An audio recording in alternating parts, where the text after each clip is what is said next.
Onivia, League of Legends highlights, powered by ArcaneBet.com. Bet live on esports.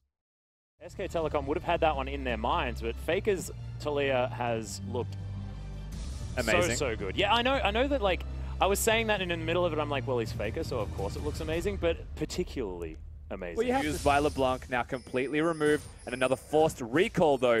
Really poor timing for the Talia. Well, speaking of poor timing, oh, not going to get the knock-up, but there are not enough Ren stacks in there to lock Betty down. Teleport comes in, heal comes out to save the life of the Ashe. As in goes MMD. The equalizer's there, and First Blood is going to go to the Rumble. Wolf has to sacrifice himself. That with the First Blood, with the extra time in this bottom lane, it starts to result in maybe even another kill. Huni actually hold that. Yeah, there's the flash knock-up as Huni in trouble. Doesn't have the count. Oh, does have the counter-strike. Actually flashes, looking for the follow-up. He's got him. One more auto's going to do it. Void Rush not enough to kill Huni, but the damage has been done. Knock-up comes in there. This Spectre's Cow's doing so much goddamn work, but Casa... looking towards later into the game. Everyone's looking for value for Rift Herald, you know? You can also just use it to break mid as they're going to die of MMD from the looks of it.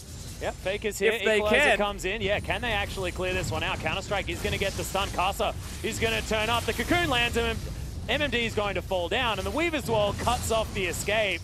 Maple dives himself over. Arrow now do back themselves out. So that is the one pick unanswered by Flash Wolves. And of course, very well timed Weaver's Wall to secure everybody's escape. They're still going. There's the flash forward. Peanut is aggressive as ever. He's going to lock down Maple before still working with Caster from the looks of it, but Faker's here. This is risky from Rumble. He wants to die as quickly as possible after dying before by the looks of things, and it is going to be that. Huni just empowers him to death with that W. It's a pretty crazy thing to do. If you can make a sword shoot, I'd probably give it to you, you know? Maple says no to that theory. Yeah, actually says no to a lot they got him. Of his health bar, but that is going to be the stun, and the knock-up's all too easy from Casa. He invested his flash, but that is Faker dead. Maple's going to find a chain-ish, I believe, onto a Spiderling before Peanut went up into the sky. Whilst it's not a bad trade. Oh. Hold that for a second. I've actually caught him.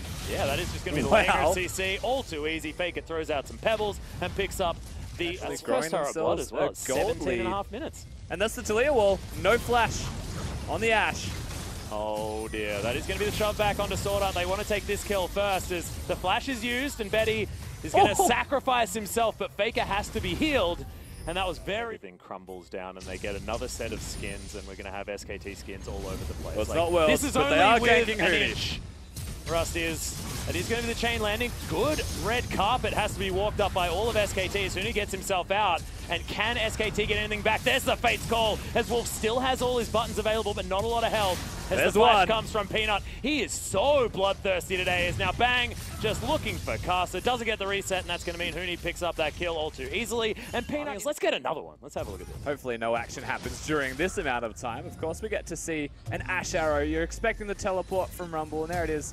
Way down below. That's very elegant from Faker as well. No summoners from Sword Art and Betty. Oh, how did that even happen? They're just left watching as MMD passes away. Maple even stuck down in the bottom corner. That was actually just... Still looks the good Ashe arrow throws right, and he makes it look stylish. Absolutely right. So the Ashe arrow's off cooldown, and SKT, they start to advance. And Huni now has a whole bunch of friends. Equalizer comes in, but Wolf manages to get a massive quickness over everyone. And now Huni continues to dive forward, picks up one kill. Maple dies as well. It's a double for Bang, as now Faker's just zoning away two people. They'll transition immediately into an inner turret. And can they even take more? They've got waves in great They're looking positions. to take more, absolutely. He has teleport, so he's able to expend his health as a bit more of a resource for sieging and securing structures. As Faker, he's going to zone them all away. And in goes Wolf. Grand Entrance gets the double knock-up. The double seismic shove as well. The team play from SKT looking great. Double kill for Faker is going to come out, and Wolf just gets punted into nowhere, and because he doesn't have to, there's no one left to kill. SKT can actually choose to end the game right now. They've got Huni going back to base, he's got teleport, do it to the minions, and suddenly this could just be game over at 26 minutes. One Nexus turret is going to fall down. They have super creeps to follow up here as there's the teleport,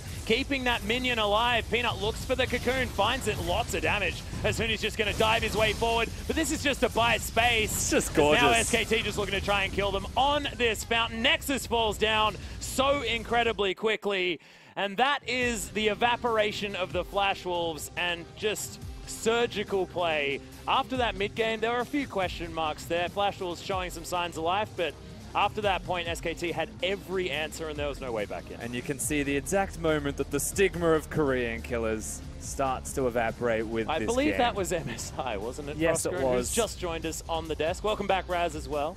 It's also the best of one format, though, where you'd say Yeah. maybe Flash Wolves can come in with some upsets, but you know, SKT perhaps weaker in best of ones. Not to be seen. Also, Not not at all. with their full roster as well. I know, I've got to stop saying that, because theoretically, this is the A-team, the non-sub roster for SKT, but Ontara and Blank have been playing incredibly well this season. It's the experienced team for an international event. That's the big thing. You know, the fact that this is the first look of SKT at Rift Rivals. They decide to flank it with Peanut and Huni, who have had multiple international appearances in high-pressure situations. So, you know, maybe just giving the B-tier squad or maybe the S-tier squad, depending on how Atlas wants to define it. We can do S and A, and then it doesn't feel as bad saying B. There you go, S and A. Yeah, much better. Thanks, Frosker. Got